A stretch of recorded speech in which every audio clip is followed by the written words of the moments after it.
கஜானனம் பூதகணாதிசேவிதம் கவித்தசம்போ பலாசாரபக்ஷிதம் உமாசுதம் சோகவிநாசகாரணம் நமாமி விக்னேஸ்வர பாதபங்கஜம் கணபதியே நமக.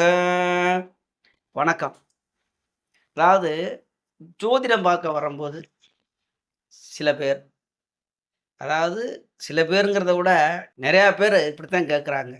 சாமி, எங்களுடைய கஷ்டம் சாமி கும்பிட்டா தீருமா, அல்லது பரிகாரம் ஏதாவது பண்ணுனா கஷ்டம் தீருமா அப்படின்னு கேட்குறாங்க. கஷ்டம், பிரச்சனைகள் இப்படி எடுத்துக்கலாம். நம்ம கஷ்டம்னு போட்டிருக்கோம். அதில் இருந்தாலும் சில பிரச்சனைகள், அதை சரி பண்ண முடியுமா, அது தீருமா அப்படிங்கிறாங்க.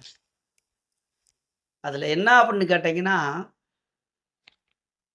கோயிலில் போய் சாமி கும்பிடும்போது மன நிறைவு வரும், மனம் அமைதி கிடைக்கணும், எதுலேயுமே ஆசை வராது. அதை வேணால் இருக்கலாம்.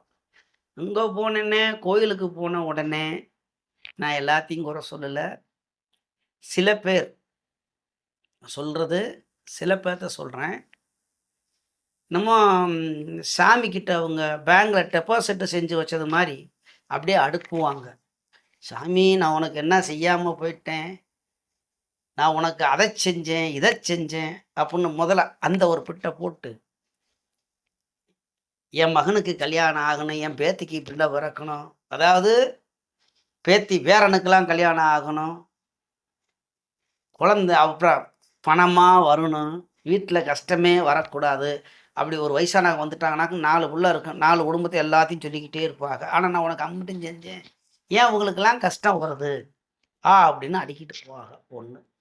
இப்போ இதெல்லாம் செய்யறதுக்கு அவர் அங்கே உட்காந்துட்டு இருக்காரு. வாங்க, மன நிறைவாக மன அமைதியாக பிரார்த்தனை பண்ணுங்க. அவருக்கு தெரியும், தெய்வத்துக்கு. நான் அவர் அப்படிங்கிறது, நான் சிவன் பக்தன், சிவனை பற்றி சொல்கிறேன். அப்போ அவங்களுக்கு தெரியும் யாரை எங்கே வைக்கணும். அவருக்கு எவ்வளவோ பரீட்சை வச்சு தான். இப்போ சிவபக்தன்லாம் எடுத்துக்கிட்டாக்கும், இப்போ என்னுடைய அனுபவத்தில் ஒரு 2 பேருக்கு கோயில் கட்டியிருக்காங்க, 2 பேர் முக்தி அடைஞ்சிருக்காங்க. திண்டுக்கல்ல 2 பேர். ஒருவர்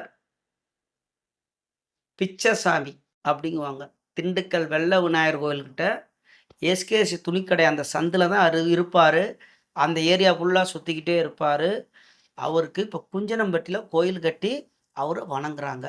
அப்போ அவர் எதுக்குமே ஆசைப்பட மாட்டார், எதுவுமே கிடையாது, எது கொடுத்தாலும் தூக்கி தூக்கி போட்டுருவார். அவர் முக்தி அடைந்து விட்டார். சிவனை கும்பிட்டார், சாமியை கும்பிட்டார், அவர் முக்தி அடைஞ்சார். அவருக்கு இப்போ கோயிலை கட்டி அது வேற லெவல். இன்னும் ஒருவர் பூச்சநாயக்கம்பட்டி, அவர் பேர் வந்து குபேரசாமி. அவர் பிறந்த ஊர் பூச்சநாயக்கம்பட்டி, திண்டுக்கல் தான். அதுதான் அவர் பேர் குபேரசாமி. அவர் எதுக்குமே அவர் வாட்டில் சுற்றிக்கிட்டு இருப்பார், நம்மள்ட்ட என்கிட்டலாம் வந்து உட்காந்து பேசிக்கிட்டு இருப்பார். அவர் வந்து முக்தி அடைஞ்சப்போ அவருக்கு நல்லாம்பட்டிங்கிற ஊரில் கோயில் கட்டிருக்காங்க. அப்போ இதெல்லாம் ஏன் சொல்ல வரேன்னா, அப்போ அவங்களாம் அவ்வளோ பக்தியாக இருந்து அவங்க எதுவுமே சிவன்கிட்ட கேட்குறாங்களா அப்படின்னா, அவங்க எதுவுமே கேட்க மாட்டாங்க. முக்தியை கொடுப்பா, அவங்களுக்கு தெரியும் எல்லாமே சிவன். ஒரு நேரம் இப்போ இன்னைக்கு சாப்பாடே கிடைக்கலாம், அது சிவன் பாடுப்பா அப்படின்ட்டு போயிட்டே இருப்பாங்க. அதுதான் உண்மை. இங்கே என்னடானா, கோயிலில் போய் நான் சாமியை கும்பிட்ட உடனே அம்புட்டும் கிடச்சிடணும். நம்ம பேங்கில் படத்தை போட்டு வச்சுக்கிட்டு அதுக்கே போய் கிட்டத்தட்ட 1 மணி நேரம் 2 மணி நேரம் கியூவில் நின்று அதுக்கு என்னென்னமோ இருந்தது ஏங்க பணத்தை வாங்குகிறோம். டோக்கன்லாம் கொடுத்துட்றாங்க. இந்த கனகரா பேங்கு, சிண்டிகேட் பேங்கில் சில பேங்கில் டோக்கனை கொடுத்துட்றாங்க. டோக்கன் நம்பர் வந்தப்போ அப்புறம் தான் பணம் கேட்கு. சாதாரண ஒரு பேங்கில் போய் இந்த பாடு பண்ணோம்னா, சாமி கும்பிட்ட உடனே எனக்கு அம்புட்டு நடந்துடணும். இல்லை, எதுக்கு சாமி கும்பிட்டுக்கிட்டு அப்படின்னு ஒரு குறிப்பு இருக்குது. இது சரியா? தெய்வத்தை கும்பிட்டால் அமைதி கிடைக்கும், நமக்கு வரக்கூடிய கஷ்டங்கள் பிரச்சனைகள் கொஞ்சம் கம்மியாகும். நான் சொல்கிறேன். சரி, இந்த கஷ்டங்களும் பிரச்சனைகளும் எங்கேருந்து தொடங்குறது, நம்ம எப்படி பார்த்துக்கிறது அப்படின்னா, அதுக்கு தான் ஜோதிடம். அந்த ஜோதிடத்துக்குள்ளே உள்ளே போயிட்டோம்னா, அங்கே அவருடைய ராசி லக்னம் தான் மெயின். லக்னத்துக்கு எந்த பாவகத்தில் இப்போ தசாபுத்தி நடந்து கொண்டிருக்கிறது, கோச்சார ரீதியாக அதுவும் கொஞ்சம் எடுத்துக்கலாம்.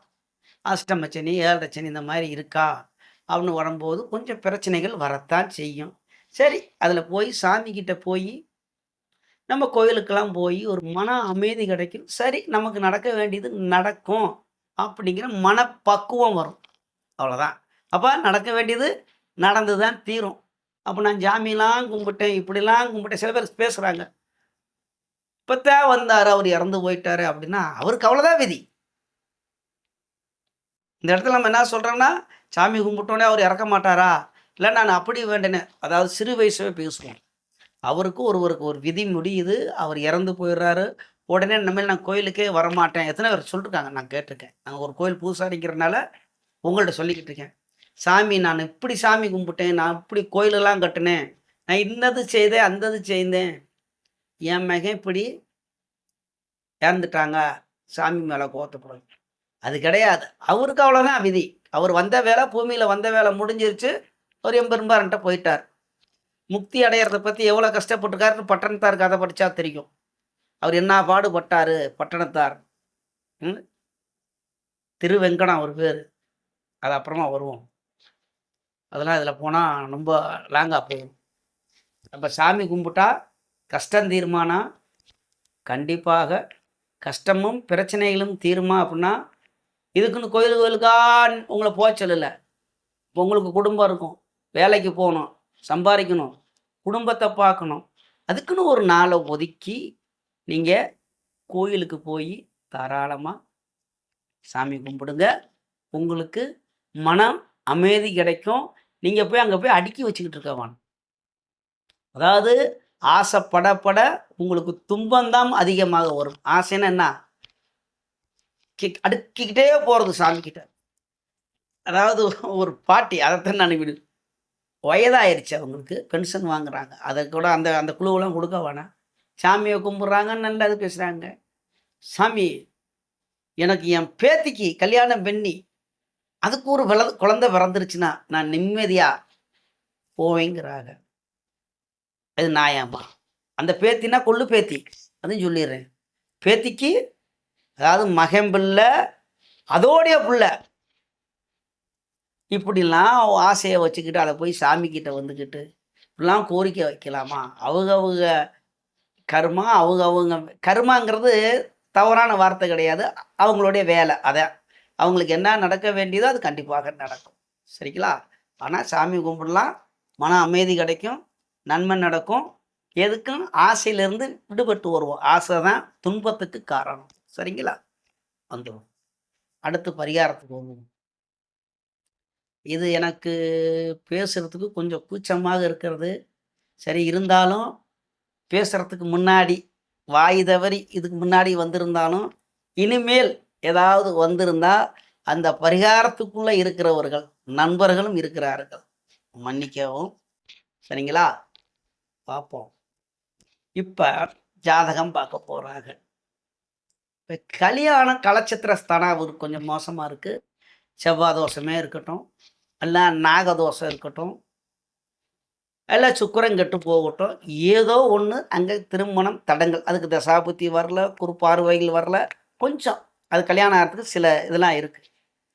உடனே இவங்க அவர் பேசாமல் தான் ஜோசியர் இருப்பார். ஏசாமி பரிகாரம் பண்ணுன்னா திருமணம் சீக்கிரம் ஆகுமான்னு.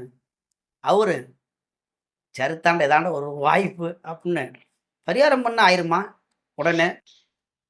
அப்படியா? இந்த காலத்தில் விலைவாசிலாம் கூடி போயிடுச்சு. ஒரு 50,000 ரூபா செலவாகுமா? பௌர்ணமி அன்னைக்கு ஆற்றுல தான் செய்யணும்.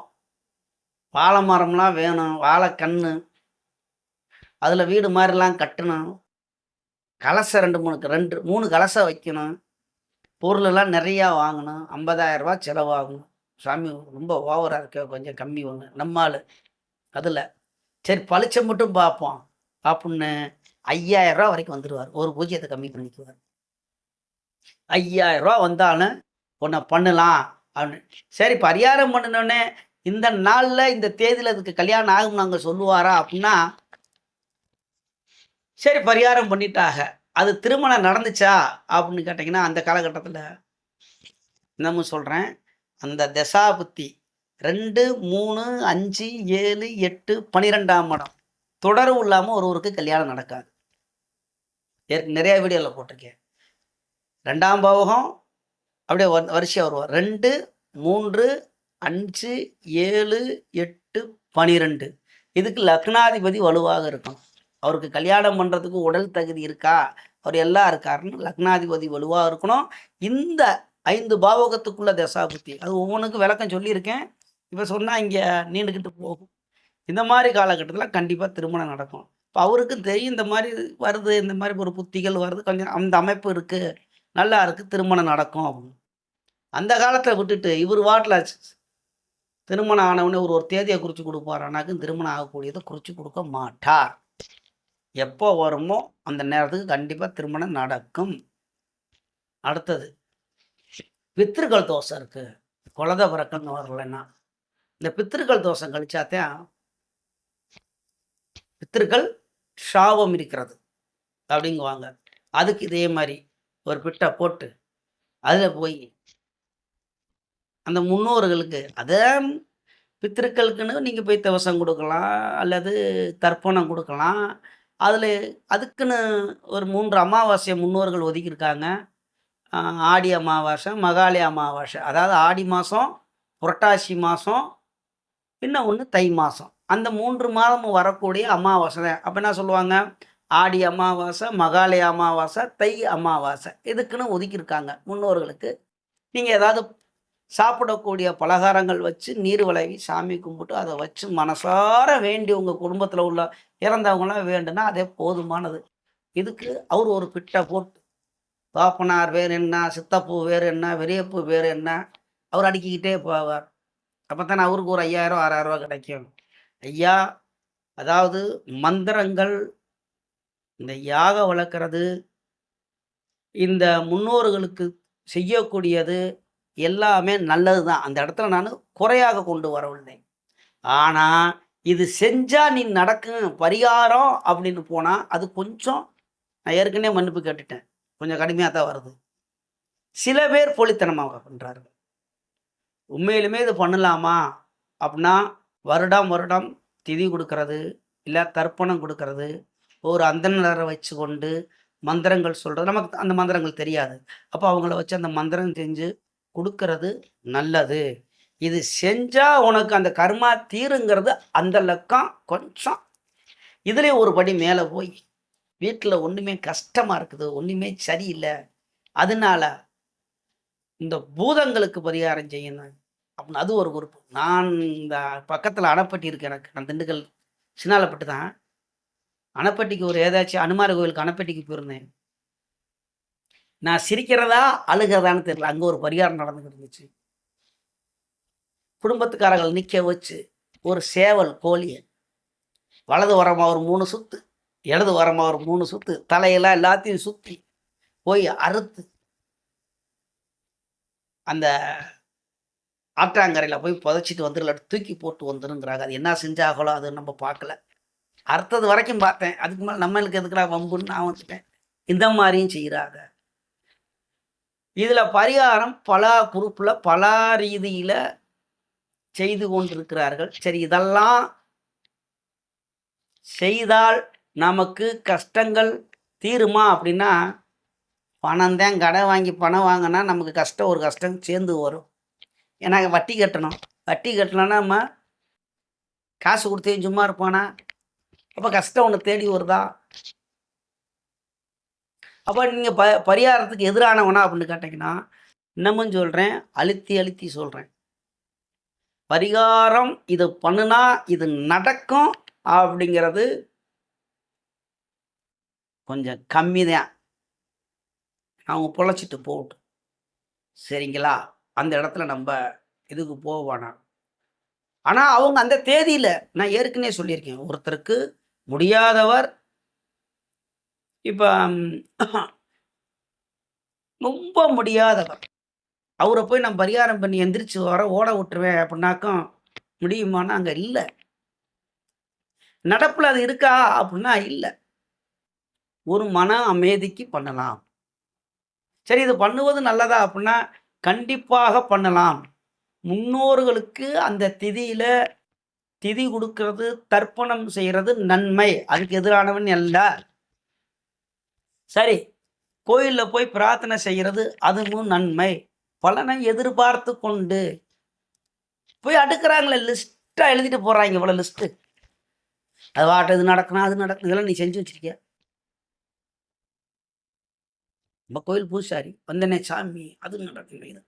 கண்டிப்பாக சாமி கும்பிட்டு நல்லது நடந்திருக்கான நடந்திருக்கு. ஆனா இவன் லிஸ்ட்டை வச்சுக்கிட்டு ஒரு ஒரு 2 நிமிஷம் போய் எப்படின்னா உடனே எனக்கு எல்லாமே நடக்கணும் அப்படின்னா எப்படி நடக்கும்?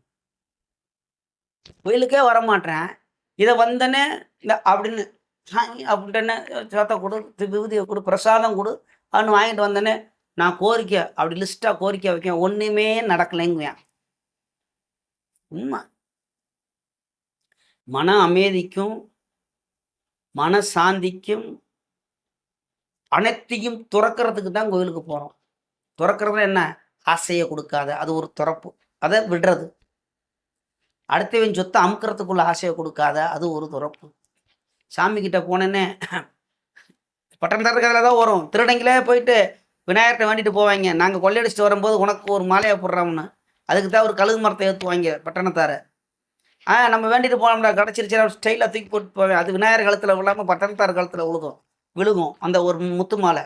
அப்போ இதே மாதிரி திருடுறவனும் சாமி கும்பிட்றேன், கொள்ளையடிக்கிறவனும் சாமி கும்பிட்றேன். அப்போ எல்லாத்துக்கும் சாமி கும்பிட்டோன்னே துணை போகுதா அப்படின்னா, நல்லவர்களுக்கு கண்டிப்பாக நன்மையை செய்வார். எனக்கு கஷ்டம் தீரணும், நான் அப்போ மட்டும்தான்டா கோயிலுக்கு போவேன்னா, அப்போ நீ கொடுத்தா வச்சுருக்க. நான் ஒரு வேலைக்கு போகணும், நான் அதில் அந்த வேலை எனக்கு கிடைக்கணும் அப்படின்னா, நீ அந்த தேவைக்கு மட்டும் போய் கோயிலில் போய் சாமி கும்பிட்டோன்னே கிடைக்குமா? நான் தெரியாமல் கேட்குறேன். ஏதாவது என்னுடைய வார்த்தைகள் தவறாக இருந்தால் ஏற்கனவே மன்னிப்பு கேட்டு. நிறையா பேர் அப்படித்தான் வர்றாங்க. பெத்த பிள்ளைக்கு அவர்களை பராமரிக்கிறது நம்மளை பார்ப்பாங்க அப்படின்னா பார்க்குறாங்க. பெத்த பிள்ளையே உங்களை பார்க்க மாட்டேன். நிறையா பேர் நிறையா இருக்கு. எத்தனை பேர் இந்த வீடியோவை பார்க்குறவங்க அவங்க தாய் தந்தையை பார்க்குறாங்க. அப்போ சாமி நமக்கு ஒரு தாய் தந்தை நமக்கு கொடுக்கக்கூடிய இடத்துல இருக்குது. ஆனால் நம்பிக்கையோடு முழுமையாக ஒரு நம்பிக்கையோடு பக்தியோடு சிரத்தையோடு தெய்வ பிரார்த்தனை பண்ணால் கண்டிப்பாக நடக்கும். அதில் அந்த மாட்டு கருத்தும் கிடையாது. இவன் போனவனே கையெடுத்தவனே நான் அம்பிட்டு லிஸ்ட்டை கொடுத்துட்டு வந்துட்டேன் எனக்கு நடக்கணும் அப்படின்னா அது எப்படி நடக்கும்? ஒரு அப்போ இதெல்லாம் இந்த கஷ்டம் தீருமா, பரிகாரம் சொன்ன உடனே நன்மை நடக்குமா, இப்படிலாம் எடுத்துட்டோம்னா எல்லாத்துக்குமே விதிவிலக்கு நம்ம முன்னோர்கள் வகுத்திருக்கிறார்கள், நடத்திருக்கார்கள், நடந்திருக்கு. எல்லா இடத்துலையும் இப்போ நம்ம எத்தனையோ படத்தில் பார்க்குறோம், மந்திரங்கள் இருக்குது, எல்லாமே செய்கிறார்கள், உண்மைதான். ஆனால் இதில் ஒரு குறிப்பு ஏமாற்றிக்கிட்டே போகுது. எதுக்கு என்ன செய்ய முடியும்? அப்போ அந்த இடத்துல அது பொய் தானே. சரி, என்னதான் சொல்ல வரீங்க அப்படின்னு கேட்டிங்கன்னா, ஜாதகம் பார்க்கும்பொழுது சரி ஜாதகம் பார்த்தோன்னே நன்மை நடந்துருமா, அது ஒரு குறிப்பு வந்துடுது. வழிகாட்டி தான், அவ்வளோதான். உனக்கு இது மாதிரி இப்படி இந்த காலகட்டத்தில் நடக்குது, இது வரைக்கும் முன்னாடி நடந்தது. உன்னுடைய அதாவது 3 காலங்களை நம்ம பார்க்கலாம். கடந்த காலம், நடந்த காலம், எதிர்காலம். நடந்த காலம், நடப்பு, அடுத்து எதிர்காலம் நடக்க போகிறது. இந்த 3ஐயும் இப்போ என்ன மாதிரி போய்கிட்டு இருக்கு அப்படின்னு பார்க்கலாம். தசாபுத்தி அடிப்படையில், கோச்சார அடிப்படையில், அந்த கிரக வலுவை அனுசரித்து நம்ம சொல்லலாம். சரி, அதை தடுக்க முடியுமா அப்படின்னா முழுசாலாம் தடுக்க முடியாது. அது முன்னாடி பார்த்துருந்து அது தெய்வ பக்தியாக இருந்து ஒரு ஆலோசனை செய்யலாம், சொல்லலாம்.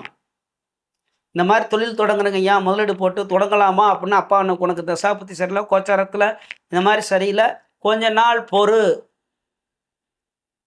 இந்த காலகட்டத்துக்கு பொறுக்கலாம், தப்பிக்கலாம். இதை நான் உடனே நீ தொடங்கு, நான் பரிகாரம் இங்கே வந்து செய்கிறேன், நஷ்டம் ஆகாதுன்னா அதெல்லாம் அந்த இடத்துல இல்லை. என்னுடைய அனுபவத்தில் இல்லை. அப்படி யாராவது இருந்தால் நான் பார்க்கல. நீங்கள் பார்த்தீங்கன்னா இருந்துச்சுன்னா இருந்துட்டு போட்டு அவருக்கு ஒரு வாழ்த்து. சரிங்களா? இதுக்கு மேலெல்லாம் பேச முடியாது. கடுமையாலாம் யாரையும் குறை சொல்லக்கூடாது. அவரவர்கள் பிழைக்கிறார்கள். ஏமாறுறவர்கள் இருக்கு வரைக்கும் ஏமாற்றக்கூடியவர்கள் இருந்து கொண்டே இருப்பார்கள் இந்த பூமியில். சரிங்களா? விளக்கமாக தான் சொல்லியிருக்கேன். இந்த இடத்துல நான் பரிகாரத்தை எந்தெந்த பரிகாரங்கள் நன்மையை செய்யும்னு சொல்லியிருக்கேன். எப்படி செய்யலாம்னு சொல்லியிருக்கேன். அந்த மந்திரம் படித்தவர்கள், வேத மந்திரங்கள் படித்தவர்கள் அது கொடுக்கலாம். நன்மை சொல்லியிருக்கேன். இது செஞ்சா இதை தடுக்கலாங்கிறது கொஞ்சம் இல்லை. அதே மாதிரி சாமி கும்பிட்டால் முக்தி அடைந்த நான் பார்த்த என்னுடைய அனுபவத்தில் என் கூடயே இருந்த குபேரசாமி அவருக்கு கோயில் கட்டியிருக்காங்க. பிச்சைசாமிக்கு குஞ்சனம்பட்டியில் கோயில் கட்டிருக்காங்க. குபேரசாமிக்கு நல்லாம்பட்டியில் கோயில் கட்டிருக்காங்க. அவங்கெல்லாம் தெய்வம் ஆயிட்டாங்க. இந்த மாதிரி தான் அடைய முடியும். சரிங்களா? இன்னும் இதுக்கு மேலே பேச வேணாம். மற்றவங்க இதில் இன்னொன்று சொல்லிக்கிறேன். இதில் யாராவது என்னுடைய நண்பர்களும் பரிகாரம் செய்யக்கூடியவர்களும் உங்கள் மனது புண்பட்டு, அதாவது உங்கள் மனசை கேட்டுக்குங்க, தெரியும் நான் பேசுகிறது அந்த இடத்துல தவறா தப்பான்னு. அதுக்கு மீறி அதே மாதிரி கோயில் பூசாரிகள் சாமியை பற்றி ஏதாவது தவறாக சொல்லியிருந்தால், நான் ஒரு கோயில் பூசாரி, நான் சிவபக்தன், சிவனுக்கு பிரதோஷத்துக்கு சனி பிரதோஷம் கூட இப்போ கூட அந்த சுந்தரமகாலிங்கம் கோயிலுக்கு தான் போயிட்டு வந்தேன். கன்னிவாடி பக்கத்தில் இருக்குது. அப்படி இன்னும் அடுத்த நவக்கிரக கோயிலுக்கெல்லாம் போக போகிறேன். நான் போய்கிட்டு தான் இருப்பேன், சாமி கும்பிடுறேன். ஆனால் உங்களுடைய கோரிக்கையை போய் நீட்டாதீங்க. சரிங்களா? சரி, இப்போ சொல்ல வந்தது வந்துடுறேன். அதே மாதிரி நண்பர்கள், பரிகாரம் செய்யக்கூடியவர்கள், அதே மாதிரி ஆன்மீகவாதிகள் ஏதாவது என்னை மீறி, என் கட்பாட்டை மீறி என்னுடைய வாயில் தவறான வார்த்தைகள் வந்திருந்தால் மன்னிக்கவும். சரிங்களா? இப்போ நமது யூடியூப் சொந்தங்கள் அனைவரும் வளமுடன் வாழ்வீர்கள், நன்றாக இருப்பீர்கள். நன்றி, வணக்கம்.